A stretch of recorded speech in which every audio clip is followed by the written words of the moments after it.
అయితే ఇక్కడ ఈ రే డయాగ్రామ్స్ గీసేటప్పుడు మనం తీసుకోవాల్సిన జాగ్రత్తల గురించి మనం మాట్లాడింది క్లియర్గా అర్థం చేసుకోండి. ఒకటి, సెట్ స్క్వేర్స్ వాడడం ఎందుకోసము అని అంటే మనం పర్ఫెక్ట్గా ప్యారలల్ లైన్స్ గీయడం. ప్యారలల్ లైన్స్ ఎందుకు గీయాలి అని అంటే ప్యారలల్గా వచ్చినటువంటి ఒక రే అండ్ ఫోకల్ పాయింట్ ద్వారా వెళ్తున్నటువంటి ఒక రే రెండింటిని గీయడానికి మాత్రమే. ఓకేనా? అండ్ ఇది కేస్ నెంబర్ 1 అనుకోండి. అంటే ఒకటవ సందర్భంలో when object is placed beyond C అనే దానికి రే డయాగ్రామ్ గీసినాం. ఇక్కడ మనము ఎక్కడ ఎండ్ అయినామనంటే ఈ యారో మార్క్ డౌన్వర్డ్స్ చూపిస్తుంది. ఈ డౌన్వర్డ్స్ యారో మార్క్ చూపించడం అనేది ఎందుకు వచ్చింది అని అంటే ఇక్కడనే ఎందుకు గీసినాము అని అంటే ఇది incident ray number 1 and incident ray number 2 ఇవి రెండు కూడా రిఫ్లెక్ట్ అయినాయి. రిఫ్లెక్టెడ్ రేస్ కలుసుకున్నాయి. ఇక్కడ రిఫ్లెక్టెడ్ రేస్ ఇక్కడ మీట్ అయినాయి కాబట్టి మనం ఇక్కడ మీట్ అయినాయి కాబట్టి అంటే ఈ ఇన్సిడెంట్ రేకు సంబంధించిన రిఫ్లెక్టెడ్ రే ఇట్లా వెళ్తుంది. ఇది గుర్తుంచుకోండి.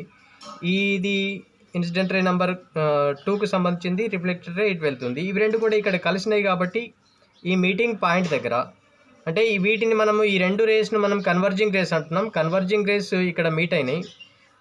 ఎక్కడైతే రిఫ్లెక్టెడ్ రేస్ కన్వర్జ్ అవుతాయో, కన్వర్జింగ్ అంటే సింపుల్. కన్వర్జింగ్ అంటే ఇప్పుడు ఇట్లా ఒక పాయింట్ దగ్గరికి అన్నీ కూడా ఇట్లా వస్తున్నాయి అనుకోండి రేసు, వీటిని మనం ఏమంటాం? కన్వర్జింగ్ రేస్ అంటాం. కన్వర్జింగ్ రేస్ అంటాం. ఒకవేళ ఒక పాయింట్ నుంచి దూరంగా వెళ్ళిపోతున్నాయి అనుకోండి, సపోజ్ ఇక్కడ ఒక లైట్ టార్చ్ ఒక లైట్ ఉంచినాం అనుకోండి, ఒక లైట్ నుంచి రేస్ అన్ని దూరంగా వెళ్తాయి. అవి డైవర్జింగ్ రేస్ అంటాం. Diverging rays. ఓకే. అయితే డైవర్జింగ్ రేస్ మనకు కలుసుకోవు, కన్వర్జింగ్ రేస్ ఒక దగ్గర కలుసుకుంటాయి. ఇక్కడ కన్వర్జింగ్ రేస్ కాబట్టి ఇక్కడ కలుసుకున్నప్పుడు మనకు ఒక యారో మార్క్ డౌన్వర్డ్స్ గీసినాం. దాన్ని మనం ఏమంటున్నాం అంటే ఇమేజ్ అంటున్నాం. What is that is called image. Image ఎట్లా ఏర్పడ్డది? తలక్రిందులుగా ఏర్పడ్డది. ఓకే.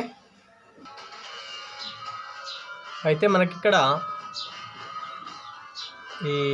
ఈ స్పెషల్ కేసులో ఒక రేస్ అన్నీ ఒక దగ్గర వచ్చి జాయిన్ అయితేనేమో కన్వర్జింగ్ రేస్ అంటాం. ఇక్కడ ఈ ఇన్సిడెంట్ రే వచ్చి ఇక్కడ ఇట్లా వెళ్ళిపోతుంది.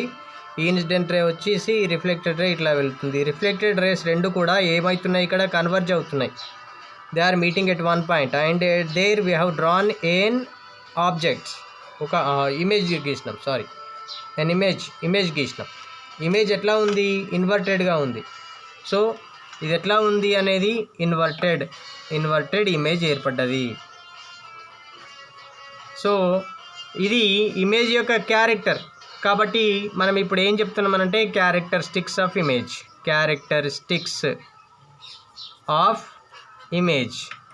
యొక్క లక్షణాలు ఏంటి? ఒకటవ లక్షణం ఏంటిది? అది ఇన్వర్టెడ్గా ఉంది. So inverted image. నెంబర్ 2 ఏంటిది? ఆబ్జెక్ట్ సైజ్ ఎంత ఉంది? 3 సెంటీమీటర్ ఉంది. ఇదెంత ఉంది? 0.9 మిల్లీమీటర్ ఉంది. 1 సెంటీమీటర్ కన్నా తక్కువ ఉంది. ఇది 3 సెంటీమీటర్లు ఉంటాయి. ఇది 1 సెంటీమీటర్ కన్నా 1 మిల్లీమీటర్ తక్కువ ఉంది. 9 మిల్లీమీటర్సే ఉంది. సో ఇది సైజు పరంగా చూస్తే చాలా చిన్నగా ఉంది కాబట్టి డిమినిష్డ్ అయింది, చిన్నగా అయింది. So number 2 is what? Diminished image.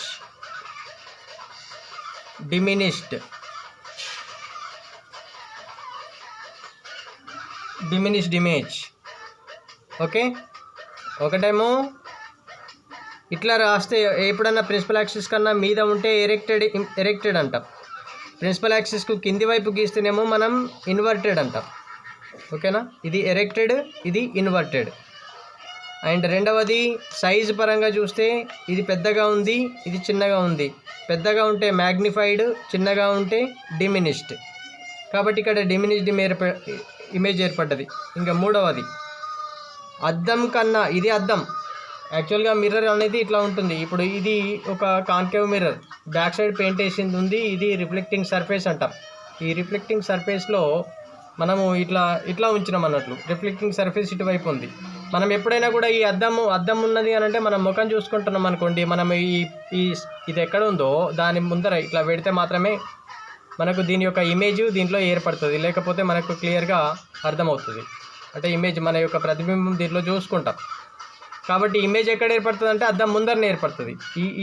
ఈ కేసులో అద్దం ముందర ఇమేజ్ ఏర్పడుతుంది కాబట్టి అద్దం ముందర ఏర్పడిన ఇమేజ్ అన్నీ కూడా రియల్ ఇమేజెస్ అంటాం.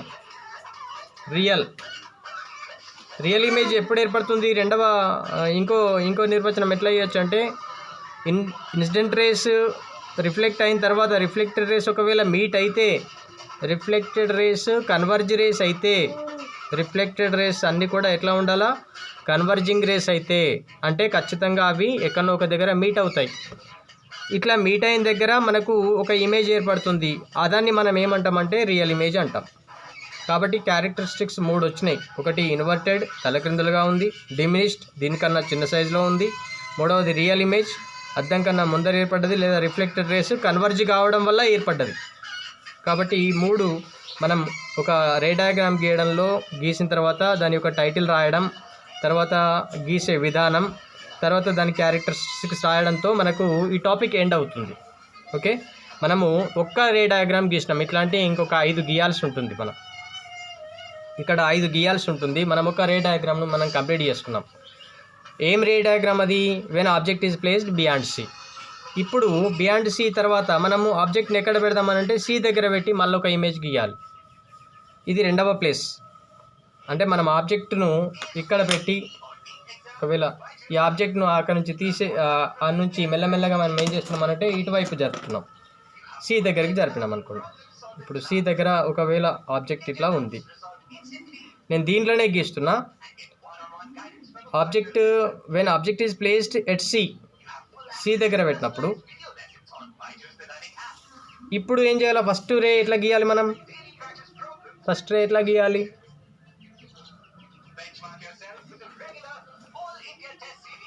ఫస్ట్ రేని మనం టిప్ ఆఫ్ ది ఆబ్జెక్ట్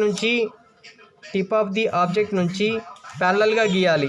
కాబట్టి ఆల్రెడీ ఈ ప్యారలల్ రే గీసింది ఉంది, నేను దాని మీద మళ్ళీ ఒక లైన్ గీసేస్తున్నా. ఇది టిప్ ఆఫ్ ది ఆబ్జెక్ట్ నుంచి మనం ఒక ప్యారలల్ లైన్ గీసేసినాం.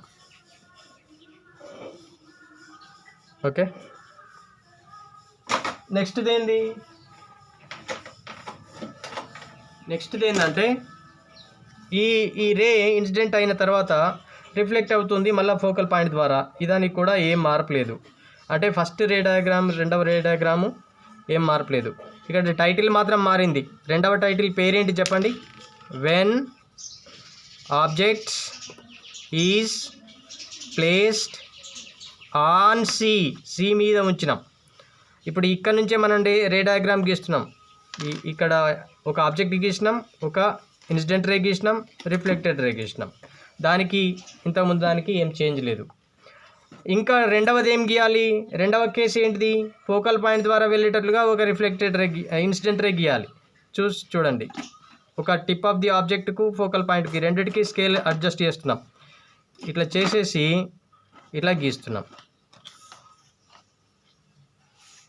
ఇది ఇన్సిడెంట్ రే నెంబర్ 1, ఇది ఇన్సిడెంట్ రే నెంబర్ 2. ఇక్కడ వచ్చి కలిసింది. ఇప్పుడు మనం ఏం చేయాలని చెప్పిన ప్రిన్సిపల్ యాక్సిస్ నుంచి ఇది ఎంత దూరంలో ఉందో కొలుచుకోవాలి. ప్రిన్సిపల్ యాక్సిస్కు ఎంత దూరంలో ఉందో కొలవాలంటే ప్రిన్సిపల్ యాక్సిస్తోని ఇది ఎగ్జాక్ట్లీ కోయిన్సైడ్ కావాలి. అయిన తర్వాత ఎంత దూరం ఉందో తెలుస్తుంది. మనకు 2.5 సెంటీమీటర్ల దూరంలో ఉంది. ఇక్కడ కూడా 2.5 సెంటీమీటర్స్ ఇట్లా పెట్టుకోవాలి. 2.5 దగ్గర ఇట్లా చుక్క పెట్టేసేయాలి. ఆ రెండింటిని మనం ఇక్కడ ఎక్కడైతే ఇన్సిడెంట్ అయిందో ఈ పాయింట్ను కలుపుతూ ఒక లైన్ మెల్లగా ఇట్లా గీసేసేయాలి. ఇవి రెండు కలుస్తాయి. ఎగ్జాక్ట్లీ మనం ఒకవేళ ఈ రే డయాగ్రామ్లో ఎట్లాంటి తప్పు లేకుండా చేస్తే ఖచ్చితంగా ఈ సి ద్వారా పెట్టినటువంటి ఆబ్జెక్టు సి దగ్గర ఇంతే సైజులో ఇట్లా ఏర్పడుతుంది. మనం ఇక్కడ కొంత స్కెచ్లు వాడుతున్నాం కాబట్టి పాయింట్లు అక్యురేట్గా ఉండవు కాబట్టి మనకు ఇట్లా మిస్టేక్ వస్తుంది. మీకు ఈ టాపిక్స్ ఎక్కడ ఉన్నాయి చూడండి ఒకసారి. టెక్స్ట్ బుక్లో చూడండి. టెక్స్ట్ బుక్లో you go to page number, ఇక్కడ చూడండి ఫిగర్ నెంబర్ 12లో, పేజ్ నెంబర్ 9లో ఫిగర్ నెంబర్ 12 మనం అబ్జర్వ్ చేస్తే ఆబ్జెక్ట్ను ఇక్కడ క్యాండిల్ రూపంలో చూసుకున్నాం. ఒక ప్యారలల్ రే 1, రే 2 వచ్చి ఇన్సిడెంట్ అయిన తర్వాత ఇమేజ్ ఎఫ్సీల మధ్య ఏర్పడ్డది. రైట్. ఇప్పుడు అదే టాపిక్ను మనం పేజీ నెంబర్ 17కి వెళ్ళండి. 17లో when object is placed beyond C, and between F and C image is formed. Number 3, ఇది ఎన్లార్జ్డ్ ఉందా డిమినిష్డ్ ఉందా అంటే డిమినిష్డ్గా ఉంది. దీని యొక్క క్యారెక్టర్ చూసి చెప్పేసినాం, డిమినిష్డ్గా ఉంది. 4వది ఇన్వర్టెడా ఎరెక్టెడా అంటే తలక్రిందులుగా ఉంది, ఇన్వర్టెడ్ ఇమేజ్. 4వది రియలా వర్చువలా అంటే real image. Reflected race beat కావడం వల్ల మనకి ఏర్పడ్డది కాబట్టి, రైట్, అద్దం ముందర ఏర్పడ్డది కాబట్టి. ఇవి 1వ టాపిక్. ఇంకా